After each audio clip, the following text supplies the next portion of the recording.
the rivalry between Elon Musk and Jeff Bezos already was intense. Now it's extending to the moon. The billionaires are waging war over the right to fly NASA astronauts to the lunar surface.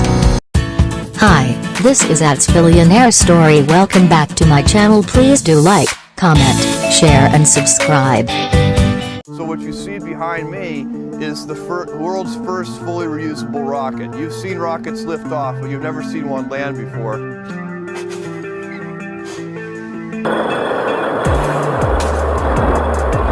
You can imagine that if planes were not reusable, very few people would fly.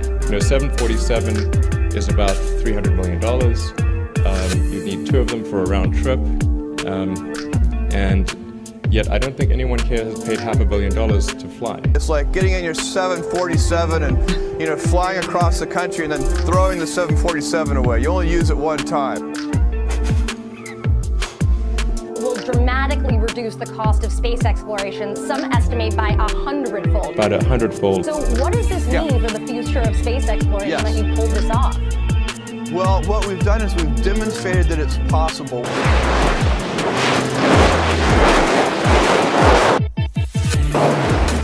But he was also very quick to point out the difference between space and orbit, suggesting that perhaps what Blue Origin pulled off is somewhat easier. Is he right about that? No, he's not. What SpaceX is trying to do is actually very similar. You're obviously a very competitive person. You're competing with the likes of Jeff Bezos Jeff who? The rivalry between Elon Musk and Jeff Bezos already was intense. Now it's extending to the moon. In a flyer distributed on Capitol Hill last week, Elon Musk's SpaceX warned that legislation now being considered would reward Jeff Bezos with a $10 billion sole source handout that would tie up NASA's moon plans and hand space leadership to China. Bezos's Blue Origin space company countered, quickly and forcefully. Lie. Lie. Lie, it said of each of the allegations in SpaceX's paper, adding, "What is Elon Musk afraid of? A little competition?" Bezos owns the Washington Post. The dueling documents are the latest point of tension in a long-simmering rivalry between 2 of the world's wealthiest men, billionaire space barons who have sparred on and off for years in their quest to privatize human space exploration. Musk and Bezos have fought over a launch pad at the Kennedy Space Center, battled over a patent related to landing rockets and argued over which of them actually pulled off that feat first. Musk's SpaceX and Bezos's Amazon also are competing to put thousands of satellites in orbit that could beam internet signals to ground stations on Earth. Now they are warring over another prize, landing the first astronauts on the lunar surface since the last Apollo mission visited there in 1972. Last month, SpaceX won a coveted NASA contract to build a spacecraft that would ferry NASA astronauts to and from the surface of the moon as part of the space agency's Artemis program. It was a stunning victory, one virtually no one outside NASA had anticipated, especially since Blue Origin and its national team of Lockheed Martin, Northrop Grumman and Draper had finished first in the initial round of contracts. In the final round for the first mission to the moon, however, SpaceX beat out not only Blue Origin but also another bidder, Dynetics, an Alabama-based defense contractor. Almost immediately, both losing companies cried foul and filed protests, with the Government Accountability Office arguing the procurement was flawed. But Blue Origin went a step further, lobbying Congress to make the case that NASA should award 2 contracts for what is known as the Human Landing System, HLS. Last week, Senator Maria Cantwell, D. Washington, the chairwoman of the Senate Commerce, Science and Transportation Committee, came to Blue Origin's aid by tacking language to another bill, now known as the U.S. Innovation and Competition Act, requiring NASA to award a second contract and saying Congress should spend $10 billion to fund both. The amendment was advanced out of the committee and is heading to a vote in the Senate. To become law, it still must also pass the House, and appropriators would still need to allocate the $10 billion in funding, a tall ask in the middle of a pandemic. The wrangling continued in recent days, when the bill was revised to say the NASA administrator could not modify, terminate or rescind SpaceX's contract. Still, Cantwell's amendment shows Bezos's growing influence in the nation's capital. Employees of Amazon represent one of Cantwell's biggest sources of donations during her time in the Senate. Cantwell represents Washington State, home to Amazon and Blue Origin. In recent years, Blue Origin also has given its operation in the nation's capital more muscle. It spent nearly $2 million in lobbying last year, up from a little more than $400,000 in 2015, according to OpenSecrets.org, which tracks spending. The company's Political Action Committee has amped up its donations as well, spending $320,000 in 2020, up from $22,000 in 2016. The amendment quickly became another point of contention. SpaceX struck first. The Cantwell amendment undermines the federal government procurement process, rewards Jeff Bezos with a $10 billion sole source handout, and will throw NASA's Artemis program into years of litigation, its flyer said. Blue Origin and its contractors lost the HLS competition after proposing an inferior solution at more than double the price of the winning bid, it said. It added that even though SpaceX won the competition, the amendment creates what is effectively a sole source award to Blue Origin without competition in violation of the Competition in Contracting Act. The flyer noted that Blue Origin had received hundreds of millions of dollars in awards from NASA and the Pentagon for preliminary contracts, but that the government has chosen not to proceed with Blue Origin after every major development contract. Bezos's company has not produced a single rocket or spacecraft capable of reaching orbit, SpaceX said. That was a point Musk amplified on Twitter, saying the company can't get it up to orbit. Blue Origin punched back with a flyer of its own for lawmakers. Elon Musk repeatedly talks about the value of competition, but when it comes to NASA's Human Landing System, HLS, program, he wants it all to himself, it said. And it noted that Musk had sued the Air Force for the right to compete against the United Launch Alliance for Pentagon launch contracts.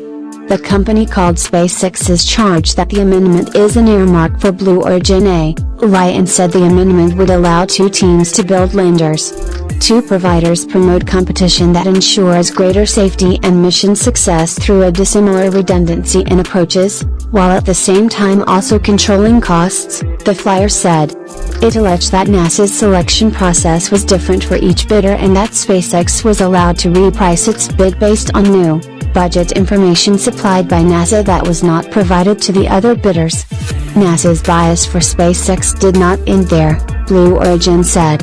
In its jail protest, Blue Origin accused the space agency of incorrectly downgrading several of its technical designs that the agency has previously reviewed, approved, and accepted. It added that by picking just SpaceX, NASA risks the nation's return to the moon entirely on SpaceX's ability to deliver its proposed solution Starship and the new Super Heavy booster despite the immense complexity and high risk NASA itself documented in the selection document. NASA has said it wanted to award 2 contracts but had the money only for 1. Initially, NASA said the current fiscal year budget did not support even a single contract award. As a result, SpaceX was allowed to update the payment schedule for its $2.9 billion bid so that it would fit within NASA's current budget. NASA noted that SpaceX's new payment schedule did not propose an overall price reduction and that SpaceX was prohibited from changing content within its technical and management proposals. SpaceX also scored higher than Blue Origin on its management rating, according to NASA. Musk and Bezos founded their space exploration companies at about the same time, Blue Origin in 2000, SpaceX in 2002. But SpaceX has moved much faster and has accomplished much more. It first flew a rocket to orbit in 2008, then won lucrative contracts from NASA and the Pentagon. NASA relies on the company to fly cargo and supplies to the International Space Station, and since last year SpaceX has launched 3 missions with astronauts to the orbiting laboratory. Blue Origin has moved at a slower pace, mimicking its mascot, the tortoise. While it has flown its New Shepard vehicle to space 15 times and is getting ready to fly its first mission with humans, the rocket does not reach orbit. Rather, it touches the edge of space some 65 miles up and then falls back to Earth. After losing out on a lucrative Pentagon contract, the company said the first flight of its massive New Glenn rocket, which would be capable of delivering payloads to orbit, would be postponed until late next year. Originally, Bezos had said it would fly by 2020. Bezos has said he will step down as CEO of Amazon later this year, and many in the space community, including Musk, have said they hope he focuses more of his attention on Blue Origin. Gwynne Shotwell, SpaceX's president and chief operating officer, took a shot at Blue Origin's slow progress at a conference in 2019. "I think engineers think better when they're pushed hardest to do great things in a very short period of time, with very few resources, not when you have 20 years, Shotwell said. "I don't think there's a motivation or a drive there. Getting to orbit has been a point of tension between the companies." In 2013, when SpaceX was in talks to lease Launch Pad 39A at the Kennedy Space Center from NASA, Blue Origin stepped in to say it wanted a shot to compete for the pad. That incensed Musk, who pointed out that Blue Origin had yet to fly a rocket to orbit. Musk said in an email to Space News, "If they do somehow show up in the next 5 years with a vehicle qualified to NASA's human rating standards that can dock with the space station, which is what Pad 39A is meant to do, we will gladly accommodate their needs." But he added, "Frankly, I think we are more likely to discover unicorns dancing in the flame duct."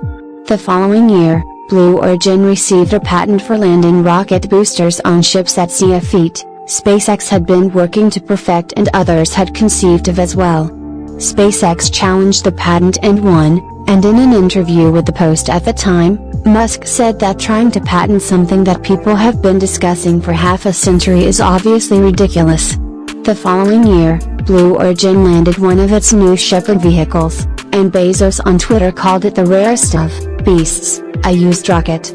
"Not quite rarest," Musk tweeted in reply, pointing to the fact that SpaceX had previously launched test rockets a few hundred feet into the air and landed them. The next month, when SpaceX landed its Falcon 9 rocket for the first time, Bezos tweeted, "Welcome to the club."